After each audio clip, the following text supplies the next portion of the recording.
Registry को cancel करा सकते हैं, लेकिन देखिए यहाँ पे अभी वर्तमान में आपका रजिस्ट्री गलत तरीके से किया जा रहा है तो आप सबसे पहले, ठीक है, रजिस्ट्री कर दिया गया, मान लेते हैं रजिस्ट्री को आप नहीं रोक पाए, ठीक है, हो सकता है नहीं रोक पाएंगे, तो आप जो है उसके दाखिल खारिज में ऑब्जेक्शन लगा दें या उसको रिजेक्ट करा दें ताकि उसका दाखिल खारिज नहीं हो। एक पर ये हो गया अगर गलत तरीके से कुछ भी किया जा रहा है तो। अब ये रजिस्ट्री को जो कैंसिल करने का अगर पूरा जो पावर है यानी सिविल न्यायालय को है, तो सिविल न्यायालय में आप केस फाइल करेंगे। केस फाइल करने के बाद स्पेसिफिक रिलीफ एक्ट के तहत जो है, ये अगर कोई भी दो व्यक्ति के बीच किसी भी प्रकार का कोई कॉन्ट्रैक्ट होता है, कोई एक तरह से एक पार्टी जो भी है वो गलत करता है या धोखे से कोई काम करा लिया जाता है, बहुत तरह का प्रावधान है, तो उसके तहत उसको जो है कैंसिल किया जाता है। एग्रीमेंट तहत उसको जो है कैंसिल किया जाता है। एग्रीमेंट भी होगा तो भी कर सकते हैं, रजिस्ट्री भी है तो भी उसको कैंसिल करवा सकते हैं। अगर मान लेते हैं कि रजिस्ट्री कोई जमीन खरीद लिया लेकिन उसका रजिस्ट्री कैंसिल हो गया तो वो पैसा किससे लेगा, तो जिसको वो पैसा दिया उससे वो पैसा लेने के लिए भी यहाँ पे केस फाइल कर सकता है। लेकिन सवाल है कि रजिस्ट्री यहाँ इनका जो है कि 7 ईयर पुराना हो गया, रजिस्ट्री कैंसिल हो सकता है।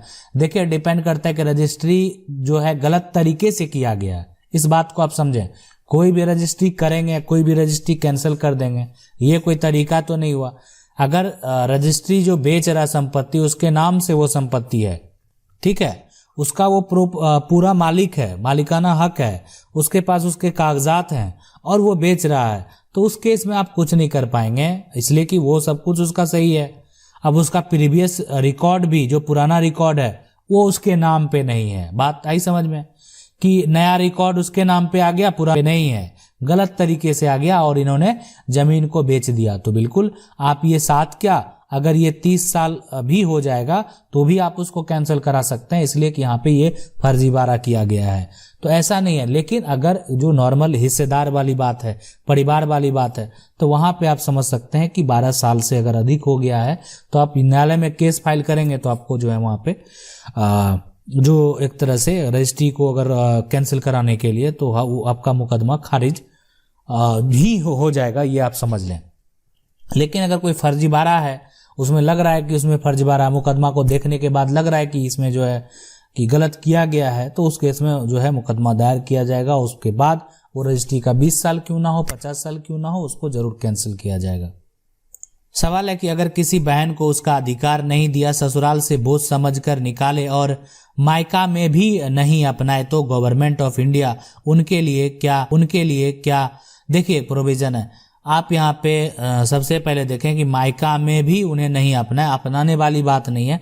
आपका अगर मायका या ससुराल है ना, ससुराल में संपत्ति है तो दोनों में आपका हक होगा, ठीक है। अगर आपके यहाँ पे मायका में जो पिता की संपत्ति है उसमें आप हक ले सकते हैं। अगर पति के द्वारा आपको तलाक दिया जाता है, ठीक है, तो उस केस में यानी छोड़ा जाता है तो उस केस में भी आप संपत्ति के हकदार हैं, ठीक है।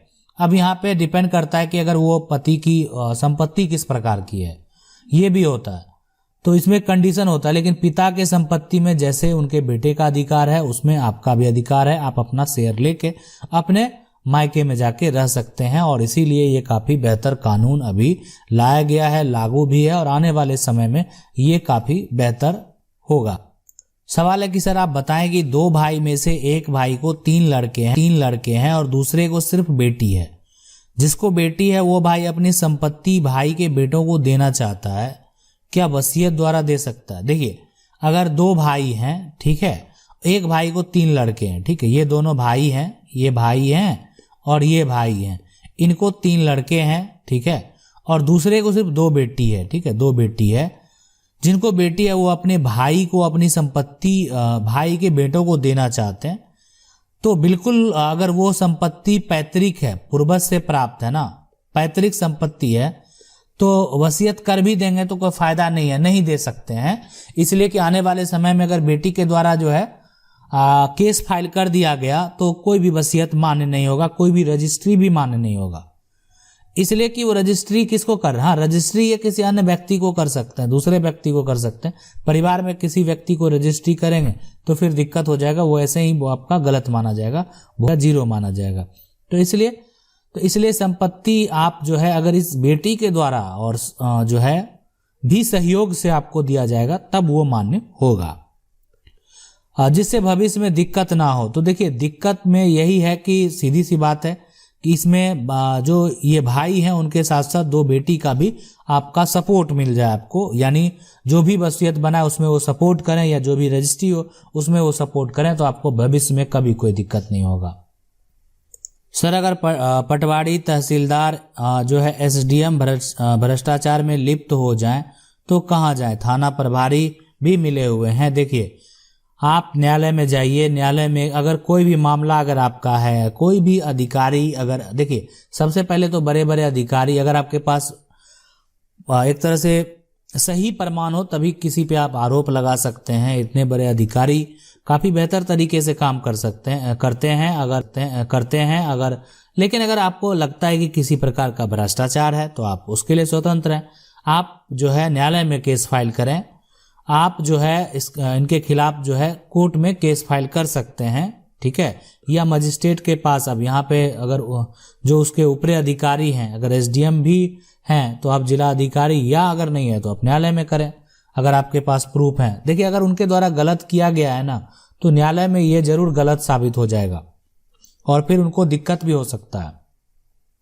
सवाल है कि सर हम 2003 से 3 बीघा जमीन परिवार से खरीदी लेकिन नाम नहीं कराई थी, बाद में करा लेंगे, लेकिन जब नाम कराने गए तो वो बोल रहे हैं कि जमीन हमारी है।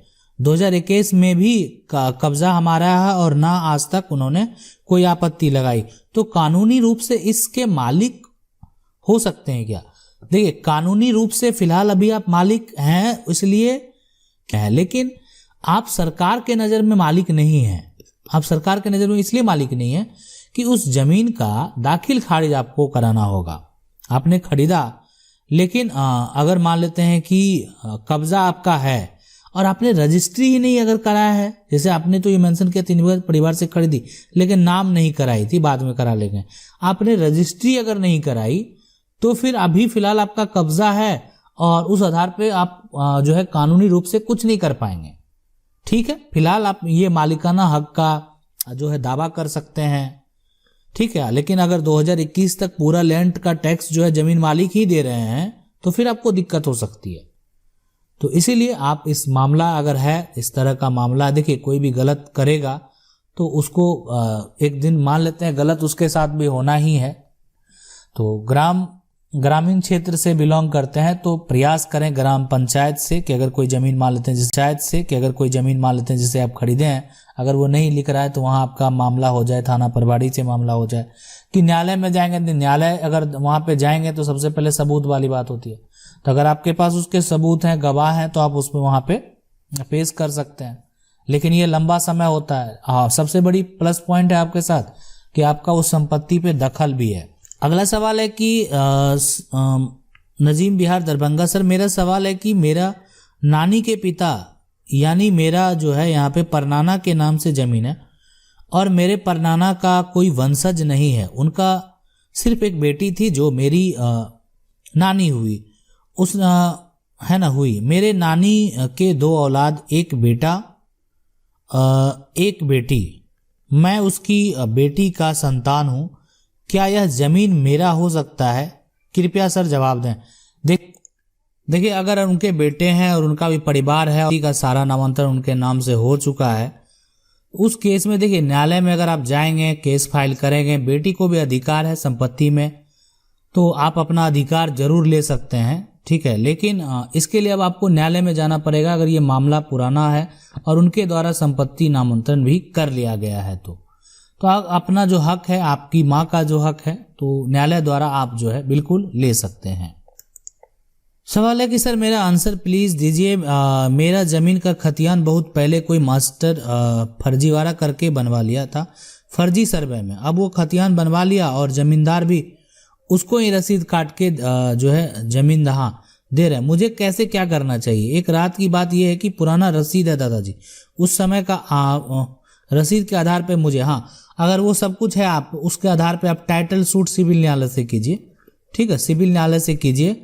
अब यानी उसको भी वो साबित करना पड़ेगा कि उसके नाम से जो भी सर्वे में वो खतियान बना किस आधार पे बना, कोई रजिस्ट्री का रिकॉर्ड है तभी बना होगा, अन्यथा तो वो अगर पुराना उसका संपत्ति है तभी बना होगा। तो अगर वो वहां पे फर्जीवाड़ा ऐसे ही प्रूफ हो जाएगा अगर उसका कोई भी पुराना रिकॉर्ड नहीं है तो इसलिए ये यहाँ पे आपको करना है, बिल्कुल आपकी संपत्ति आपको वापस मिलेगा। सवाल है कि सर मेरे पापा के डेथ के बाद हम 3 भाई ने जमीन को यहाँ पे वारिसनामा किया तो कभी है ना कोई भी भाई पूरे जमीन पर लोन नहीं ले सकता, ना वो सिर्फ अपने हिस्से की जमीन पर केसीसी लोन ले सकता है ना। देखिए ये सबसे पहले जो है आपका पापा के डेथ के बाद आप अपने जो परिवार का है वो बंटवारा का कागज बनवा लें, अलग अलग कर लें, तीनों भाई जो भी आपका शेयर है अलग अलग कागज बना लें अपने नाम से। उसके बाद अपने नाम से आप जमीन पे लोन ले सकते हैं, आपको कोई दिक्कत नहीं होगा। अगर कुछ भी लेना है तो आप अलग अलग ले सकते हैं, कोई भी दिक्कत नहीं होगा। आशा करते हैं वीडियो अच्छा लगा होगा। वीडियो को लाइक जरूर कर दें, चैनल को